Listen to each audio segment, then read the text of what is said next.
নতুন করে বলতে হবে না, যা যা দৃশ্য, যা যা কথাগুলো বলা হয়েছে, এটা বর্ণনা যদি দিতে হয়, শব্দ যদি ব্যবহার করতে হয়, তাহলে বলতে হবে একটা বিভৎস দৃশ্য। এটা মানুষের মনুষ্যত্ববোধ বলে কোনো জিনিস যা আছে সেটার থেকে বহু গভীরে নিয়ে গেছে, এটা নিশ্চিন্ন করার জন্য মনুষ্যত্ববোধ যেন কারো না থাকে। নৃশংস প্রতিটি জিনিস যে হয়েছে এখানে, যতটাই শুনি অবিশ্বাস্য মনে হয়। এটা কি আমাদেরই জগৎ, এটা কি আমাদেরই সমাজ, আমরা এটা করলাম? এবং যারা নিগৃহীত হয়েছে, যারা এটা শিকার হয়েছে, তারা আমাদের সঙ্গে আছে, তাদের মুখের থেকে শুনলাম কিভাবে হয়েছে। কোনো ব্যাখ্যা নেই। এটা ব্যাখ্যা থাকলে কিছু একটা হলে মানুষ বোঝে যে এটার কারণ ছিল। এটা বিনা কারণে রাস্তা থেকে উঠিয়ে আনার মতো কথা, বিনা দোষে কতগুলো সাক্ষী সাবুত হাজির করে সেই যন্ত্র, ওই এক্সপ্লোসিভ কতগুলো গাড়ির ভিতরে ঢুকিয়ে দিয়ে তারা বলছে তুমি সন্ত্রাসী, জঙ্গি, এগুলো বলে বলে তাকে নিয়ে আসা হয়েছে। এবং এইরকম ইন্টারোগেশন সেল, এরকম টর্চার সেল, এরকম টর্চার সেল সারা বাংলাদেশ জুড়ে আছে, সেটাও শুনলাম আজকে। আমার ধারণা ছিল যে এটা বোধহয় এখানে আয়নাগর বলতেছি কয়েকটা আছে, এখন শুনতেছি আয়নাগরের বিভিন্ন ভার্সন সারা দেশ জুড়ে আছে। কেউ বলবে 700, কেউ বলবে 800। এতে সংখ্যাও নিরূপণ করা যায়নি পর্যন্ত, কতটা আছে, কতটা জানা আছে, কতটা অজানা রয়ে গেছে সেই জিনিসগুলো। আমরা এমনি শুনি আইএমএ জাহেলিয়াত বলে একটা কথা আছে। এই গত সরকার এই আইএমএ জাহেলিয়াতকে প্রতিষ্ঠিত করে গেছে সর্বক্ষেত্রে, এটা তার একটা নমুনা। আর আমি কমিশনকে ধন্যবাদ জানাচ্ছি, তারা বহু কষ্ট করেছে। অন্যান্য কমিশন তো তারা করেছে, অন্তত তারা নিজেদের ঘরে বসে করতে পেরেছে। এদেরকে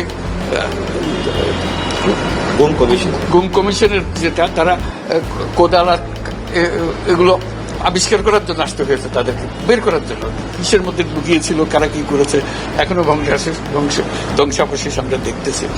কাজে আমরা দেশের যে চূড়ান্ত অবনতি, চূড়ান্ত রূপ দেখলাম সর্বক্ষেত্রে, এটা তার একটা প্রতিচ্ছবি। কাজে গুম কমিশন যেটা আমাদের সামনে নিয়ে আসলো, সেটা হলো যে কি পরিমাণে একটা দেশকে সর্বদিকে ধ্বংস করা যায়, এমনকি মানুষের একেবারে সামান্যতম যে মানবিক অধিকার সেটুকু থেকে বঞ্চিত করে রেখে দেওয়া হয়েছে। আজকে এটা জাতির জন্য একটা বড় চূড়ান্ত রকমের একটা ডকুমেন্ট হবে। আপনাদের সাক্ষী রেখে, আপনাদেরকে নিয়ে এসে আমরা শরিক হলাম এটাতে। যারা এই ভুক্তভোগী তাদের সঙ্গে কথা বললাম, কয়েকজনের সঙ্গে। ভুক্তভোগীদের সংখ্যা আমার জানার মতো 1700 প্লাস, 1750 প্লাস এরকম যারা ভুক্তভোগী। অজানা কত এটা তো আমরা জানি না। কেউ বলে যে এটা 3000-এরও বেশি হবে। কাজে সেটাও আমরা ধরে নিলাম যে একটা সীমারেখা দরকার, যেটা আমরা অজানা, সেটা কেউ প্রমাণ দিতে পারেনি। এই যে উদাও হয়ে গেছে, মানুষ নিশ্চিহ্ন হয়ে গেছে, কেউ বলতে পারছে না সে কোথায়।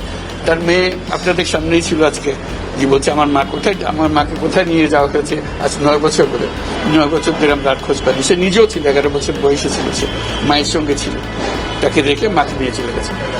এই হলো সামান্য একটা দৃশ্য। এই দৃশ্য বড় করুণ দৃশ্য। এবং এটার কঠিনতম যে লেসনটা হলো, যারা করেছে তারা আমাদেরই সন্তান, আমাদেরই ভাই, আমাদেরই ঘনিষ্ঠ আত্মীয়, তারাই করেছে। এবং আমরা এই সমাজকে যদি এর থেকে বের করে না আনতে পারি, তাহলে এই সমাজ তো টিকে থাকবে না। যে এইভাবে যদি আমাদের হয়, আমাদের সন্তানরাই যদি এগুলো করে, এবং তারা যদি এইরকম কাজ করতে পারে, যে মানুষের পক্ষে যেটা সম্ভব। একজন বলছিল যে খুপড়ির মধ্যে তাকে রাখা হয়েছে, গ্রামে তো মুরগির খাঁচা এর চাইতে বড় হয়। এরকম অবস্থা, মুরগিও নড়াচড়ার যেরকম জায়গা পায় না, ওরও নড়াচড়ার কোনো জায়গা নেই। ওকে ব্যবস্থা রাখা হয়েছে, মাসের পর মাস, বছরের পর বছর তাকে ব্যবস্থা রাখা হয়েছে। এটা মানুষের সামনে এখন বিচার রইল, কিভাবে আমরা আবার নতুন করে সমাজ করতে পারি, যাতে করে আমরা এই যে এটা আমাদের সবারই অপরাধ, যেটা হতে দিয়েছি আমরা দেশে। আজকে আমরা মুক্ত হলাম, সে মুক্ত বাংলাদেশে আমরা যেন নতুন করে আবার সমাজ করতে পারি। এটার থেকে একেবারে অতি দূরে যেন আমরা চলে যেতে পারি। এটার নমুনা, এটার সাক্ষী, এটার যে ডকুমেন্টেশন গুম কমিশনের রিপোর্টের মধ্যে থাকবে, এবং এটা অবশ্য পাঠ্য হিসেবে সবাইকে পড়তে হবে, এবং তাদের যারা করেছে তাদের বিচার করতে হবে। তা না হলে আমরা নিষ্কৃতি পাবো না এটার থেকে। এই যে কাজগুলো করে গেল তারা, তা না হলে আমরা আবার মুক্তভাবে বলবো কি করে যে আমরা এই দেশের মানুষ, আমরা পরিষ্কার। যারা করেছে তাদের জন্য আমরা কেন মুক্ত হতে যাব? তাদেরকে সে বিচার করবো, জনসাধারণ বলবো যে হ্যাঁ এটা উচিত বিচার হয়েছে, তখন আমরা এটা থেকে মুক্তি পাবো। সেটাই হলো আমাদের আবেদন দেশের সবার কাছে, এই বিচারটা যেন আমরা করে ফেলতে পারি।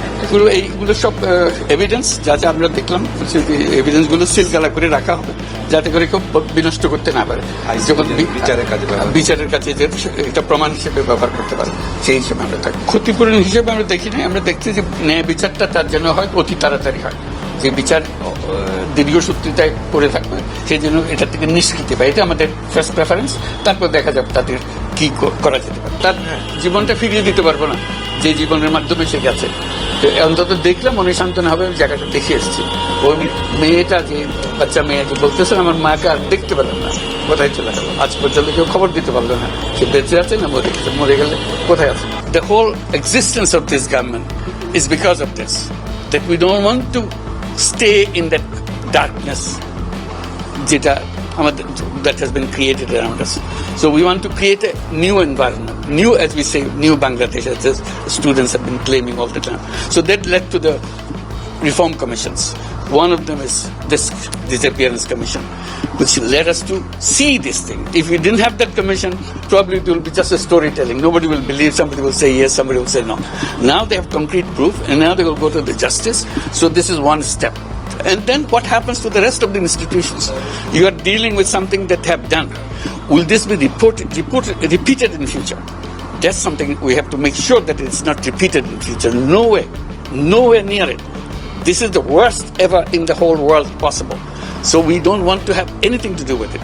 We'll be as normal as any civilized human being could be. So that's our commitment. That's what the reform commissions are all about. And since you asked the question, I'm very grateful to the commission for taking the trouble. It was not an easy job. They had to fight in all directions to discover. This is a whole discovery mission. It's not a simple going and taking evidences and writing reports about it. So they had to really detectives in very serious way. And they're still worrying about whether we can keep the evidences as they are. ASBD 24 সত্য প্রকাশে প্রতিশ্রুতিবদ্ধ। চ্যানেলটি subscribe করুন।